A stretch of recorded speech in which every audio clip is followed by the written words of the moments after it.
Another video, another existing loan po yung isi-share ko sa inyo, which is itong sa XL Cash Lending na patuloy pa din talagang namamayagpag ngayon. Ang dami niyang ads. Kahit saan nakikita ko siya. So, ibig sabihin talaga madami ng user or borrower pa din nito. Well, ang tanong dito, kumusta na yung nagiging update niya this year 2026? Since nasubukan ko siya early January po, no, itong sa XL Cash, which is hindi niya ako in-approve. Kaya sabi ko sa inyo, babalikan ko siya kasi nga po, no, meron siyang pangako na buo siyang matatanggap, which is hindi naman yung sinasabi ng viewers ko, at not 7 days to pay po siya. Well, kaya nga diba binalikan ko siya kasi nga po, no, grabe talaga yung ads nito, nagkalat na naman. Kaya sabi ko, may mai-offer na naman siguro itong bago. At hindi nga ako nagkamali dahil from 2,000 na offer niya sa akin last January, ngayon po ay in-offer niya po ako ng 5,000 pesos na. O diba, kahit di tayo na-approve dito, nag-i-increase yung offer po natin. Pero ang tanong dito, nag-improve ba siya? Okay na ba yung interest rate niya? Kahit pa po siyang matatanggap or hindi siya 7 days to pay? What to expect? So, lahat po yan pag-uusapan natin sa video na ito. But before I start, disclaimer lang muna tayo, no? I'm not a loan expert and this video is not sponsored and basically based on my personal experience lang po ito. Gusto ko pong i-share sa inyo, hindi para mangutang kayo dito. Hindi para mabigyan kayo ng heads up for updates before trying this loan app. And by the way, if you are new to my channel, nagre-review po tayo ng different online loan apps or online loan services, legit man or hindi, new man or existing, sinisilip ko po yan at sinusubukan ko mismo. Nagbibigay po tayo dito ng legit tips, reviews, and recommendation and what online loan apps or loan services to avoid. Kaya kung gusto mo itong mga videos, sige consider subscribing at click yung bell button para lahat ng videos ko is-updated and notified po kayo. Pero masasabi ko may bagong update tong app na ito, no? Kasi nga po, no, last January ko po siya na-try and then ngayon po nakita dito sa app niya na na-update naman pala siya this March 2026 lang. So, may bago siyang mai-offer. That's why siguro, no, nag-increase yung aking approved loan amount. So, well, anyway, sisilipin po natin yan. And by the way po, itong sa XL Cash Lending po, no, available to download po siya sa Google Play Store as well as sa App Store. And kung makikita niyo po dito, ang dami na nakakapag-try at ang dami nang nakapag-download. And FYI po, no, legit po siya naka-register sa SEC website and there's a list of recorded online lending platform. Well, dahil in-install ko na po itong loan app na ito, i-install ulit natin, i-download ko po ulit, no, para makita pa natin yung magiging update po nitong sa XL Cash Loan app. Pangbubungad po agad sa atin, upon opening the app po, no, is the privacy policy that we need to agree, no, kung bet nyo basahin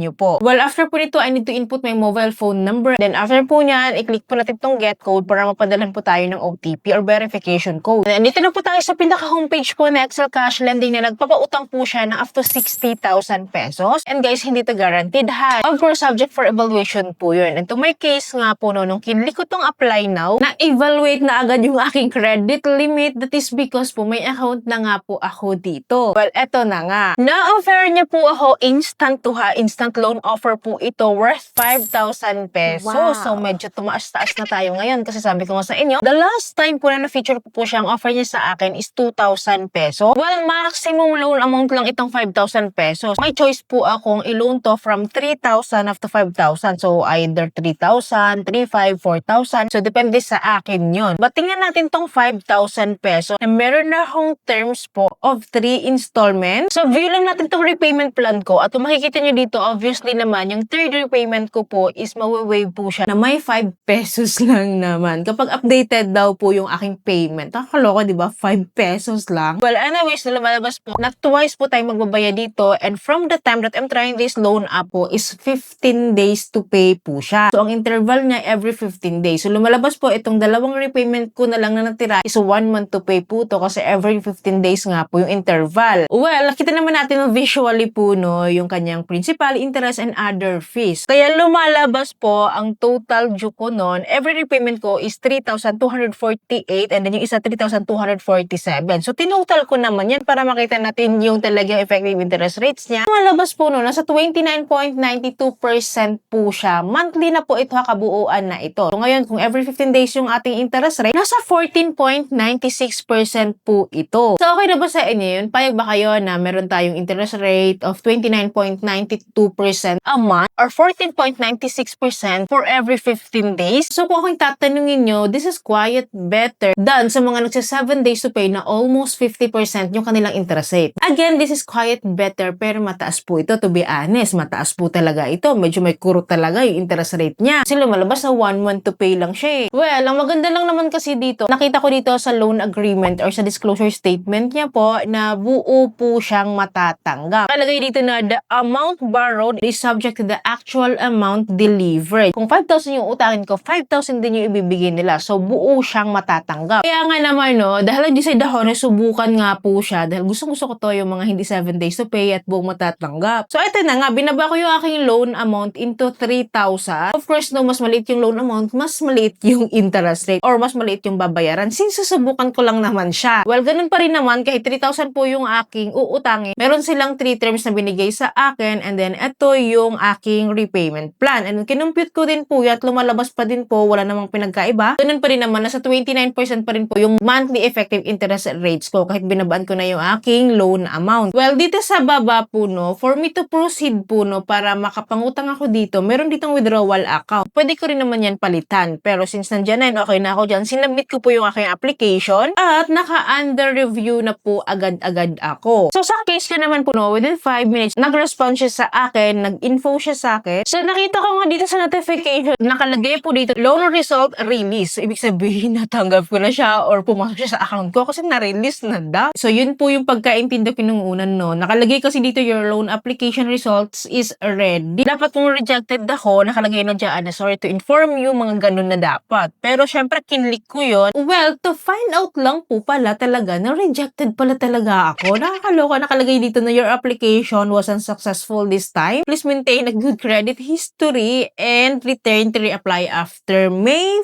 4. So, nakakalungkot lang kasi ang dami kong mga legit loan apps or loan services na na-approve naman ako, which is itong si Excel Cash, parang antaas naman ng standard ata. Bakit hindi niya ako na-approve? So, ang akin lang naman, siguro na-detect niya rin na madami na rin akong kautangan sa mga loan apps or loan services. Mostly kasi po, no, yun yung reason kung bakit tinidisapprove din tayo. Pero hindi naman nagtatapos doon, the time na pwede tayo mag-apply ulit, malay mo okay na yung credit records natin. Kasi ang daming na-approve eh. So, anyways, no, hindi naman ibig sabihin na disapprove ako, na-reject ako, is mare-reject din kayo. Of course, iba-iba nga tayo ng eligibility dito. Well, if ever po, no, kung naghahanap kayo ng aking application, no, kung paano ma-approve dito, of course, hindi naman agad-agad yun na ma-offeran ako, no, ng credit limit or loan offer po nila without applying or without undergoing their loan application. Paano nga ba mag-apply dito? Well, guys, you need to prepare one valid ID, government ID po. So, ito po yung list niya. And after po niyan, we need to take a selfie verification and then that is followed by our personal information lang na nakalagay din po dito. And then after po ng personal information, the work information naman yung kasunod. Don't worry guys, everybody can apply. Kahit ikaw ay students, unemployed, or housewife man yan, nag-a-accept naman po sila. Well, after filling up the work information, ang next naman po nun is the contact information or the character references po. 5 po yung hinihingi po nila dito, no. Tiyagain na lang natin fill upan. After po ng contact information po, last is the withdrawal account or the withdrawal information po ito. Dito po dinidisburse if ever willing po tayo mag-loan. Pipili tayo dyan either e-wallet or bank account. Well, anyways, after po niyan, isasubmit na natin yung ating loan application and then nakita nyo nga kanina, nag-i-evaluate na po yung aking credit limit at na-offeran nga po ako ng 5,000 pesos which is unfortunately po, nag-try naman po akong utangin siya but hindi po tayo pinalad, hindi po tayo inaprubahan. Well, kung ako naman tatanungin nyo kung marirecommend ko siya, for the interest rate, mataas yun. Mataas yung 29.92% or almost 30%. Pero 1 month to pay po yun. So, okay siya dahil buo naman siyang matatanggap. Okay siya dahil hindi siya 7 days to pay. Well, of course, no, lastly, borrow only what you can afford to handle po, no. And it's up to you still po kung gusto nyo mangutang dito. Nakita nyo naman ang buong application, pati interest rate, pati loan term. So, ikaw na bahala. If ever gusto mo pa rin i-push